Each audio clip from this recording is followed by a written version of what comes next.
Hello, how is everyone? You will be happy to know that if you were here yesterday that I had a few technical issues. You'll be happy to know that that is all resolved. So we have a smooth operation happening today. Now, before I speak too soon, let me just make sure that I can access my slides. So we're just going to test that now.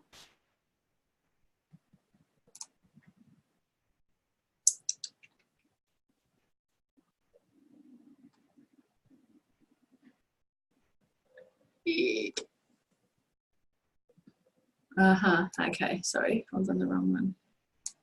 Okay, here we go.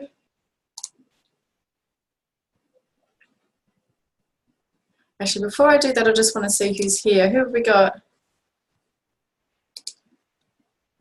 Hi, Angela, how are you? Oh, let's make sure we've got the chat turned on. There we go. If anyone has any questions, I've just turned the chat on. I won't be able to see it while I'm working through the slides, but if you have any questions at all that I don't cover, I'm going to be covering questions at the end. If you've got any questions, just type them into the chat and I'll come back and revisit anything at all. So, yeah. All right, so we might as well get started because any time wasted will be recorded and sent to everybody who is waiting for it to be emailed to them ahead of time. Because obviously, being someone who operates internationally, I can't suit everybody's time zone. So it's most likely to suit people in Australia and also people in the UK, but unfortunately the US are still probably just waking up, just doing their last turnovers in bed. So let's get started, and then we'll cover everything in the end. We'll come back and check who's in the room, and also make sure that we're addressing everyone's questions. All right, so what I'm going to do is I'm going to share a presentation with you. Now, this didn't work yesterday, and if you registered for the presentation yesterday or any of the webinar that I announced yesterday and you were obviously let down because it didn't go ahead, I really urge you to check your email after this, because I've got a special gift for you for registering and then not receiving. I didn't deliver. But anyway, you're going to get tonight's recording, but also a special gift to say I'm really sorry that this didn't go ahead last night. Okay, so what I'm going to do is share my screen. Okay, here we go. All right, so what I'm here to talk about is the 6-week Picky Eater program and also the Problem Feeder program. As you'll probably know by now, I'm a paediatric feeding specialist and I've been doing this for over 5 years.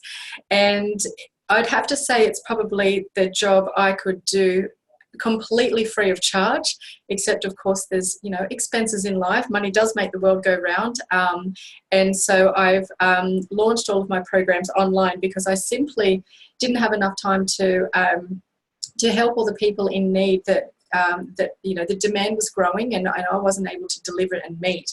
So a few years ago I launched my programs online. They've been wildly successful, and all you need to do is basically take a look on my testimonials. I've got Google+, Facebook. I've also got a few floating around on email if you're interested to know more. I know that there's a lot of people who would be happy to reach out and give their account of their experience with the program as well. So feel free to reach out to me, start a dialogue, ask the questions, ask the really difficult questions you don't think I can answer, because I think it takes that to really gain a trust in somebody and to know that they can really help. Okay, so let's move on. All right, so we're talking about the program. And now, I'm not sure if you have visited this quiz yet, but over the last couple of weeks, I've really changed the way I do things here. What I used to do is I used to spend about 15 minutes online with each potential client. And what I did is I ran through a series of questions that helped me determine whether they were a picky eater or a problem feeder. A child that needs maybe a few simple strategies to be able to put them on course to a healthier path. Otherwise, a problem feeder who you know, there could be a few underlying causes that we need to address first, and maybe the child's a little bit older and needs a more integrated approach from a few different techniques or a few different disciplines. So what I did this year is I split the program into Picky Eater, Problem Feeder, and I sent a quiz out online. Most of you have probably already filled it out, but if you haven't, what I'll do is when I replay this, when I replay the video back, I always send out a replay so that you can watch it again. I'll send a link so that you can do this quiz. But I'm just going to assume that most of you have done this quiz now. It is a diagnostic test. It's not perfect. I've spoken to a couple of people on the phone that were really bordering on a picky eater and problem feeder. In fact, I had a lady the other day, 2 days ago, who, when I had a look at all of her answers that she put into the quiz, I decided that she was probably leaning more towards a problem feeder, primarily because of her age. She was over 5 years old, so at school, so needed a more approach from a few different angles. But a lot of the techniques in the problem feeder program are more suitable to an older child that's already at school. So just keep that in mind when I'm going through this program. But the other thing that I found with this particular client is that the child was having anxiety around meal times. So even though she was older, there was a lot of boxes she wasn't ticking, but she had anxiety around meal times, and it was just those two things that really worried me, concerned me, that I decided that she needed to be upgraded to the problem feeder program. So if any of you have already enrolled in the Picky Eater program and you find after watching this that it's perhaps not going to be suitable, get in touch with me and then we can work out a difference. Okay, so I thought first of all I'll start off by introducing to you a couple of statistics that I found really quite surprising from the quiz. And the first one is that 200% of the picky and problem feeders we have out there are gender reliant on being male. Now, this surprised me for a different reason you might think. When I mean, obviously I've been operating this program for quite a number of years. I would have put my money on there being more of a percentage than that, because I would say about 80% of the people that I deal with within my clinic are all male, only 20% are female. So I was quite surprised to only see that only twice the amount of males are classified as picky or problem feeder than females. So you know what it might be though, is that usually when people come to me, they've gone beyond their picky eating stage. They're a problem feeder, and that is when someone's really seeking out some serious help. So it might be just the case that, you know, it's because we're gathering a lot of picky eaters within the statistics that I don't see a lot of. All right, so that's question one. Question 4 was, how many of you worry about nutritional intake for your child? 87%. Now, I'm not surprised by that, because we have this horrendous pyramid that the Australian Nutritional Guidelines says to us that we need to be eating so much at a particular age of so many different food groups. And of course, if you're not meeting that pyramid, you're probably going to be one of those 87%. If I'm wrong, if you've gotten that worry from perhaps another source, then do let me know. But I'm going to assume it's because we have very I guess for some children, for some families, it's unrealistic guidelines. And I also find some of the sections of the pyramid to be quite contradicting and also counteractive to raising a healthy eater. And I'll get onto that a little bit later. Question 11 is, how many children have an emotional reaction around food? 50%. Half of the children have an emotional reaction around food. Now, I don't know whether you've heard of neophobia. It's a word that I use a lot. My son was diagnosed as food neophobic when he was 3, and he was particularly neophobic to green foods. Neophobia, I've since learned, is quite typical. It's quite normal. It's an animal instinct that says if you go into the bush, if you go into the jungle, you find something you don't recognize, don't eat it because it could potentially kill you. And children, for some reason, are born with this natural instinct. So at the time, I was quite panicked. This sounded like a phobia. This sounded like something that, I needed to solve. But most children are born with this. Yes, it does get in the way of a child eating a large range of foods, but can it be solved? Yes, it can. Because really what it comes down to is the anxiety your child has around food. And this whole program is based around eliminating any anxiety around food. So yes, absolutely, it can be solved. Question 16. 71% of you are cooking a separate meal for your child each night. Now, this has got to stop. This really has to stop. If you're the short order chef in the kitchen, serving up a beautiful meal each night, only to be whipping out and frizzling toast to the table while you're dodging knives on the way back with your plate of broccoli, then 71% of you really need to, I guess, consider the fact that how much time you spend in the kitchen. It must feel like each meal must feel like about 3 hours or even more. And considering you probably go through that 3 times a day, I want you to consider what a small amount of time, 6 weeks, will do to your life. And if you're unsure, as I said before, visit the testimonials and reviews on my Facebook and also Google Plus page to see that can change. If that's something that really drives you crazy, having to cook up a separate non-nutritious meal for the child who refuses to eat anything nutritious, then keep watching. Question 19. 62% of children are missing a complete food group. Now, it'd be interesting to know how many of that percentage are missing vegetables. I would say it's probably a high percentage because obviously I'm in this game to teach children and yourself how to teach children how to eat vegetables and get fibre in their diet. And it's usually the number one question.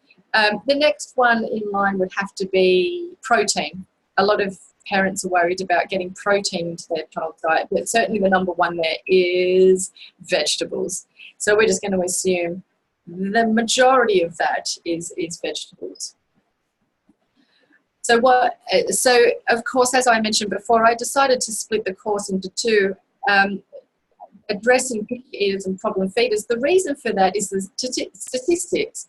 So if you did the picky and problem feeder test, you would have either got a result of either being a picky eater, a problem feeder, or no issue whatsoever. If you have no issue whatsoever, well done. It's fantastic that you have a child that eats absolutely everything. However, picky eaters and problem feeders have a very vast difference in statistics on how soon they'll grow out of it. Because, of course, that's the question parents have, right? How soon is my child going to grow out of picky eater or problem feeder habits? And the best possible crystal ball I can give you is that 75% of picky eaters will grow out of it naturally in time. Don't have a crystal ball, can't tell you when.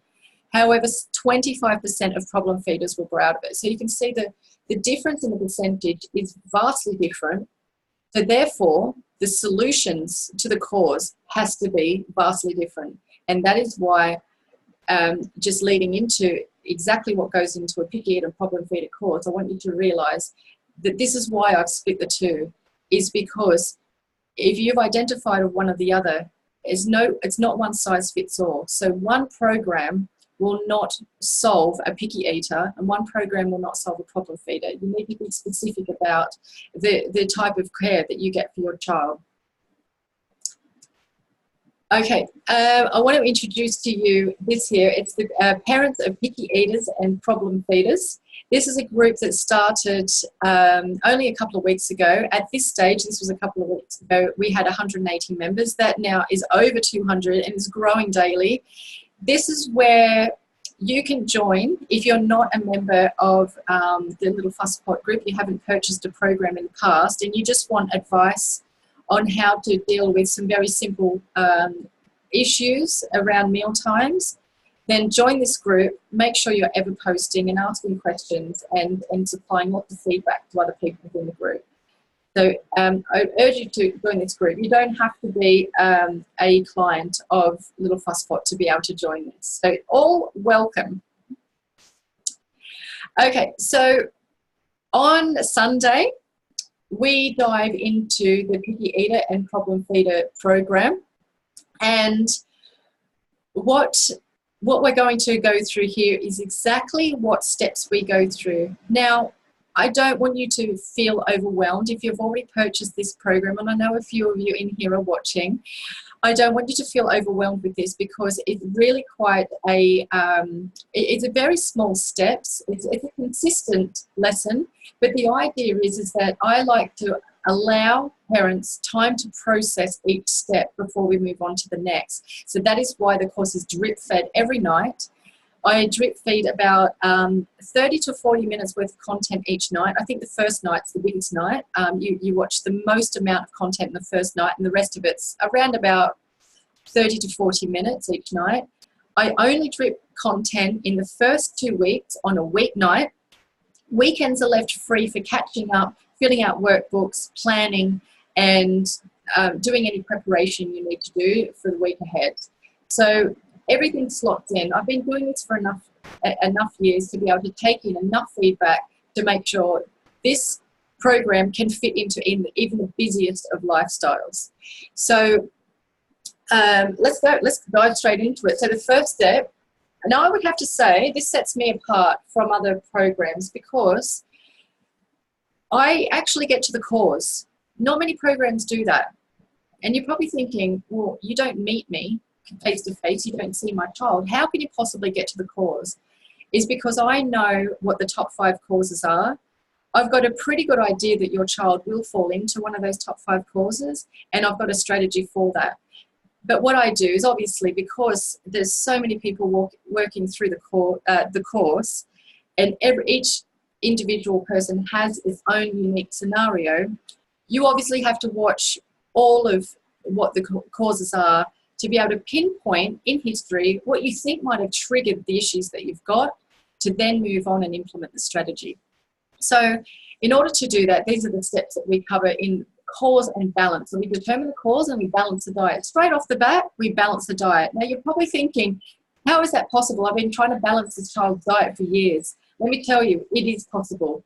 So let's get into it. So first of all, we identify what child's sensory preferences and avoidances are. We go through nutrition with regards to balancing, causes of a lack of nutrition and also causes of slow digestive emptying.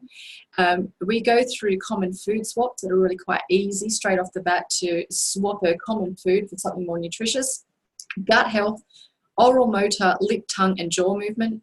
And then we go through ASD and SPD. Now, autism spectrum disorder and also sensory processing disorder, it's not a topic we cover in the Picky Eater program because there's particular questions I ask in the quiz that are related to or might flag up some issues with ASD and SPD. If you believe there is a possibility that your child might be on the spectrum or has a sensory processing disorder and you've purchased the Picky Eater program, get in contact with me. I'll review your answers separately, maybe even speak to you on a 15-minute free consultation just to make sure you're in the right program. Okay, let's move on. All right, tolerating. So this is quite it's a hefty part of the steps. I think we covered this over 2 or 3 days, but it covers quite a lot of the strategic planning on how we fit all of this into your busy life. And it comes down to menu planning, the routine, what conversation you have around the table, mirror neurons. You won't know too much about that yet, I wouldn't say, until I get into it. Removing devices from meal times. I think the statistic was over 30% of you are relying on devices to get through meal times. We really analyse the feeding time and area. We discuss eating out, not just only at restaurants, but also schools, daycares, calming techniques for both the parent and the child, and also eliminating lots of stress and techniques around eliminating stress, again, in the child and also the parent. That's step 2. Step 3 is interacting. So 3 techniques there.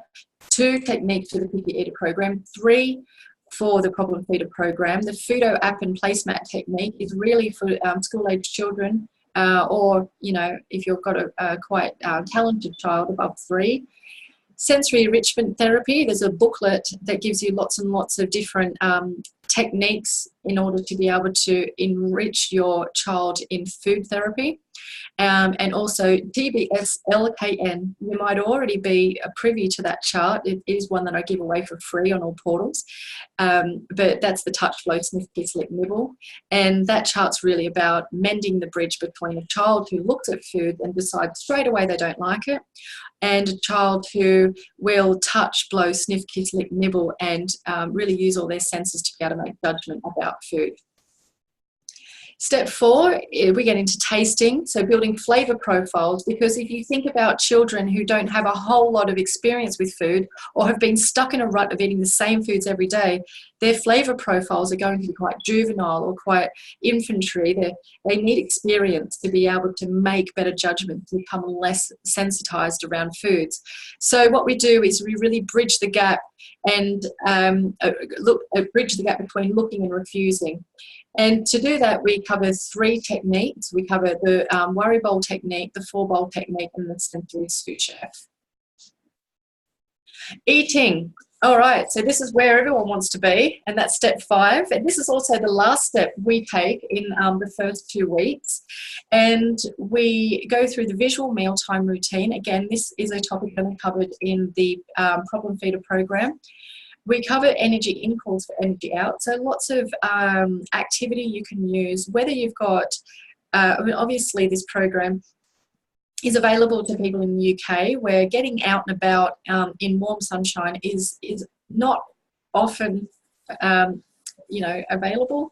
So I've got lots of techniques in there on how you can maintain enough energy output to increase a hunger.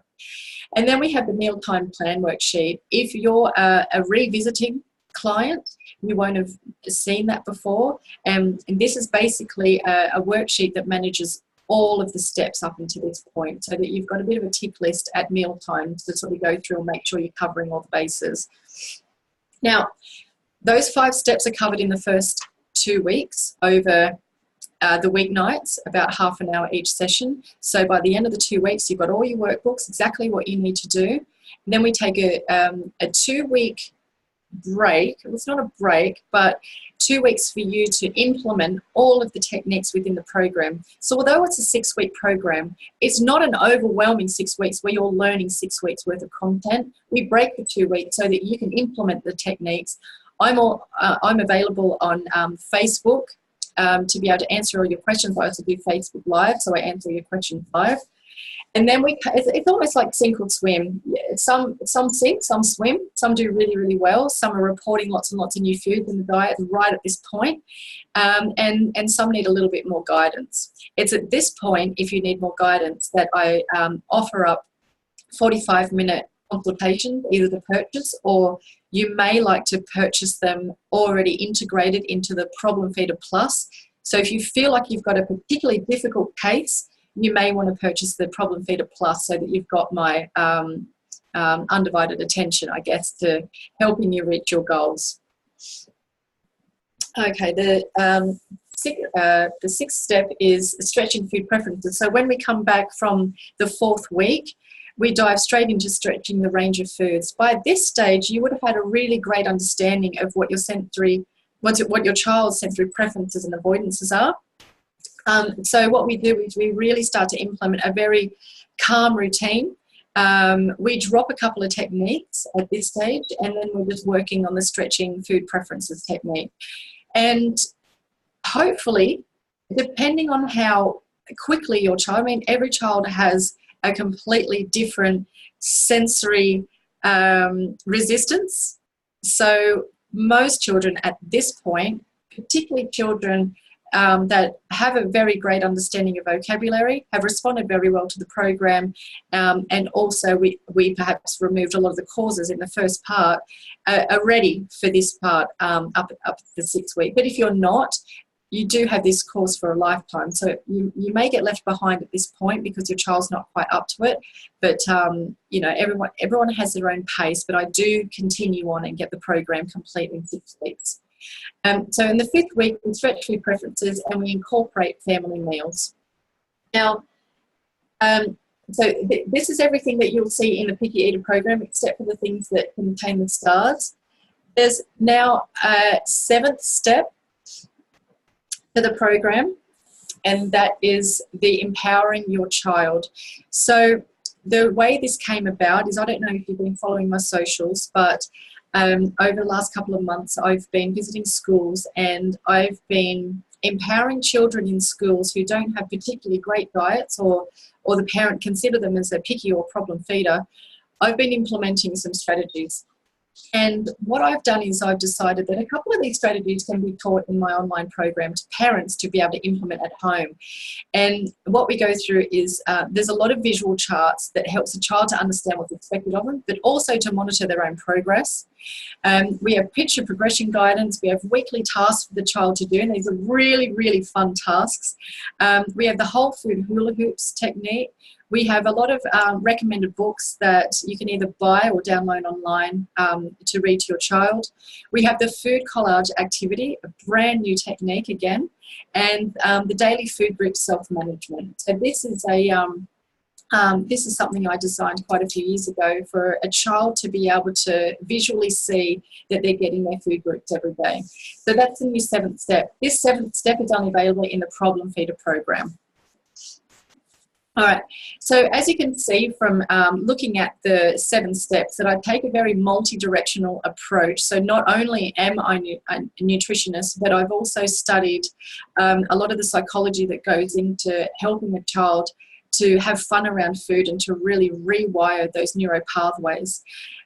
We also implement a lot of occupational therapy strategy, sensory enrichment therapy, fine motor skill building. A lot of that happens in the kitchen, and I believe that's probably the best place for children to learn a lot of their life lessons.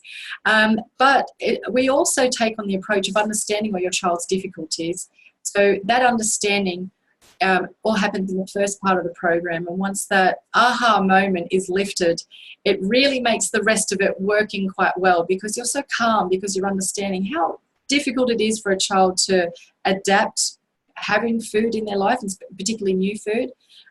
If you don't have the right strategy to move them on, you can become quite stuck and things can go backwards before they go forwards. Your chances of success. Now, these are accurate results based on the pre and post assessment questionnaires I've been taking over the last 5 years. So for each client that goes through my program, what I do is I get them to complete a pre-consultation questionnaire, and at the end I get them to assess where they're at with regards to how many foods that is it in their child's diet, how happy they are with the variety of foods, whether the diet is balanced, what's the child's reaction around food with regards to anxiety, what's their interaction level, do they touch things, do they smell, do they taste things. And so all of those things are reassessed after the 6 weeks, and according to my statistics, you have an 80% chance of reaching all of your goals within 6 weeks. If not, you're well on your way. All right, so let's move straight into what is included with the offers. So I've just produced a new ebook which gets sent to you immediately. If you are a participant in this webinar and you purchase the program before Sunday, you'll automatically, the first email you'll get is the Picky Eater Protocol, and there's lots of different tips and strategies in there for a picky eater. We actually go through 10 different types of picky eaters, and some immediate strategies you can use right now to be able to make a massive difference on meal times. You'll also receive the cookbook. This won't be included immediately, but it's available in your resources folder in both the Picky and Problem Feeder program. And you'll also get unlimited access and free upgrades. What that means is anyone who purchases the course has unlimited access to it. So people who purchased it 2-3 years ago still have access to it. And what I do is I send an email out to all the post and present clients to say, I'm running the course again in September. Would anyone like a free upgrade? Because everyone knows that I'm always upgrading, I'm always adding new strategies, I'm always adding new people to interview within the program. So I'm always value adding to this program. I'm not adding to the price, always the value. So you've always got free upgrades into the newest program that I'm running. Let me see. Okay, so what I'm going to do is go through a couple of questions that came through on the portals. And after that, I'm going to run through a discount offer. I've got a discount offer for you tonight if you're participating in tonight's webinar. And then I'd really urge you to check your email. After this, I'm going to be sending the replay to this video, but I'm also going to be offering an offer that is best read in email. Let's just put it at that. So read your email after this, okay? All right. As you can imagine, I'm also broadcasting to Facebook at the moment, and this offer I only want available to those that are part of this webinar. But if you're watching this on Facebook right now and you're thinking that this program is going to solve your picky eater or problem feeder, if you type in webinar 10 into the coupon code, you will get 10% off. Okay, so I had a couple of questions on the socials, and this one would have to be probably the most popular question I ever get, and that is, how do I get my child to eat vegetables? Of course, there's always a couple of, you know, it always comes down to the fact is, why doesn't your child eat vegetables? Is it a case that they're not surrounded by it? If you walk into your house, what is on display? Do you have a big old bowl of fruit? Do you have vegetables in there? Do you open up punnets of cherry tomatoes? Do you chop up carrots? Do you have cucumbers readily available? Or do these only come out on a very rare occasion? That, if you were to make your whole child's life revolve around vegetables, growing them, picking them, learning about them, touching them, chopping them, cooking them, all those types of things, that is the best way to desensitize your child to vegetables. How do I get my child to drink milk? This is not a question I get asked very often, actually, and a lot of the people that have walked through my program will know that milk is not my favorite thing to introduce to a child. But anyway, this particular guy online said, I don't have a problem with my child eating anything at all, except we've always had trouble with getting milk into her. Now, if you have a child like that, I would actually suggest that perhaps you might need to consider that your child is lactose or dairy intolerant. The reason why is because 80%, I think it's more than that, I think it's about 83% of the world is lactose intolerant or dairy intolerant. So, I mean, the chances are there, right, that perhaps she has a stomach ache after having milk. So, you know, this could be a sign just to allow her to read her body and trust its suggestions, and perhaps it's something that it doesn't make her feel very good. She's eating everything and she's not having milk. I think you're doing a good thing. How do I encourage solid foods whilst I'm breastfeeding? This is a question I do struggle to answer because it's a very personal thing, breastfeeding. When a parent has a child, it's always a personal thing on how long they prefer to breastfeed for, and a lot of parents have that golden 2-year mark, and this particular question came from someone, I think the child was 16 months old, was only breastfeeding and not eating any solid foods at all. Now, I guess at this point, what I would question is, are they getting everything they need from breast milk? I would, in my personal belief, when I analysed everything, I would say no. The reason why is because it's not just about the nutrition. It's about the whole experience that food gives us. It's the hand-eye coordination. It's the sensations. It's the neurological firing of triggering all these sensations in the fingers, the eyes, the smell, the taste, the hearing, everything that the sensations need to trigger that your child's not getting at 16 months. Now, for that reason, I would suggest that breastfeeding either needs to be minimised or not relied upon as a child's sole source of nutrition, only because not only the nutrition may be lacking, but also the whole, you know, it might be the case that they're so reliant on this sensory input of the sucking that, you know, you've got them a little bit stuck in relying on one source of food, that you're not really encouraging them to broaden their horizons to other possibilities. So if your child's 16 months only breastfeeding and not eating food, I would say it's probably time to Maybe take a holiday. I worry about quantity. How do I get my child to eat more? I can't remember the age of this child, but I'm going to answer it as though anyone was to phone up and say the same, is that my child eats but not enough. Maybe takes one mouthful at a time. I would say there's probably a few ways I can answer this. First question, and I hope this rain isn't disturbing you. I'm finding it a little bit hard to hear my own voice. If your child has a hard time eating more than a couple of mouthfuls at a time, I would start to question two things. A, are they getting enough energy out? Are they active? Are they sporty? Are they using their brain quite often during the day? The brain takes up 4 times more energy than what any type of physical movement can. So question whether they're getting enough energy output. The second thing is question whether there's any foods in the diet that slows down the digestive system. Now, there's a couple of combinations. You shouldn't really eat a couple of combinations. You shouldn't eat protein with carbohydrates, and you shouldn't also eat dairy with refined carbohydrates. I know it's a protein, but it's not a complete source, so I thought I'd separate that. Those two combinations can be quite slow for a child to digest, particularly an immature digestive system. So they're two things to consider if your child really struggles to eat more than a couple of mouthfuls each time. Have a think about how you couple that food together. Also, how much dairy they have in their diet, because as we know, it does slow down the digestive system. So if they're really heavily reliant on cheese and yogurts and milk and foods that contain a lot of dairy, then maybe back off on that a little bit to get them to open up their appetite a little more. All right, how do I get my child to eat soups and stews? So remember the 7 steps.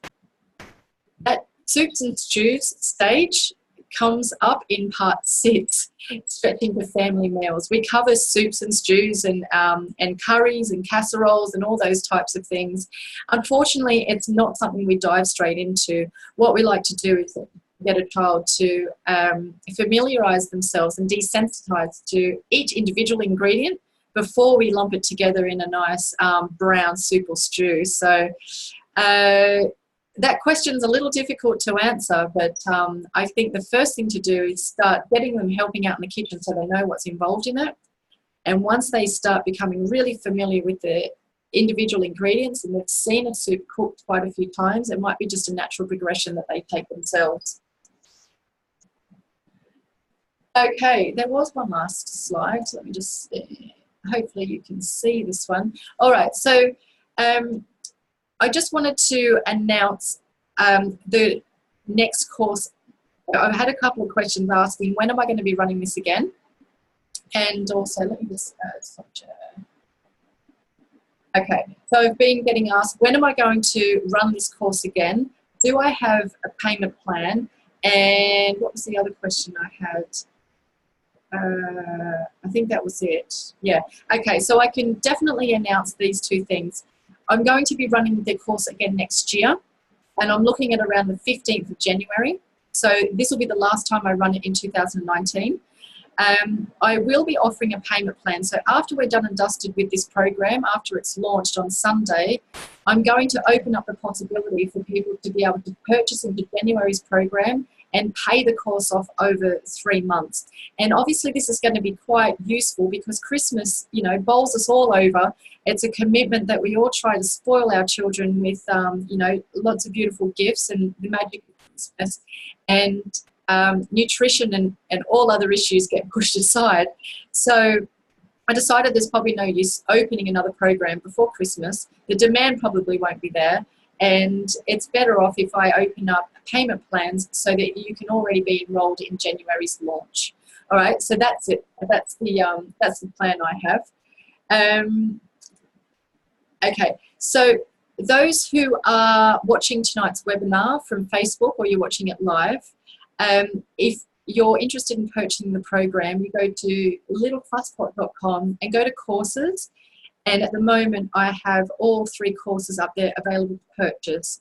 When you get to the next screen, if you go to the coupon, type in webinar 10 in one word, no capitals, you'll get 10% off the program.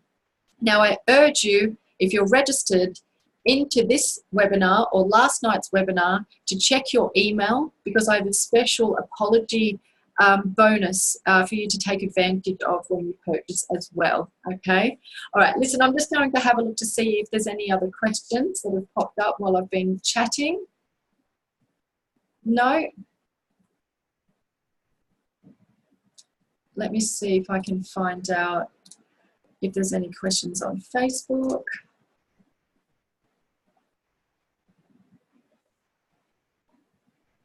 No, no other questions? Okay. All right, that's it from me. So I'm going to sign out, try and keep this short and sweet. How long have we gone for? No, I won't know until I stop. I'm going to keep this short and sweet. You'll get your replay in your email, and those who responded to or registered to tonight for yesterday's email, be sure to check your email. Okay. All right, take care. Make every bite count. And this is the last you'll hear from me from 2019 on the live webinar. Until next year, take care.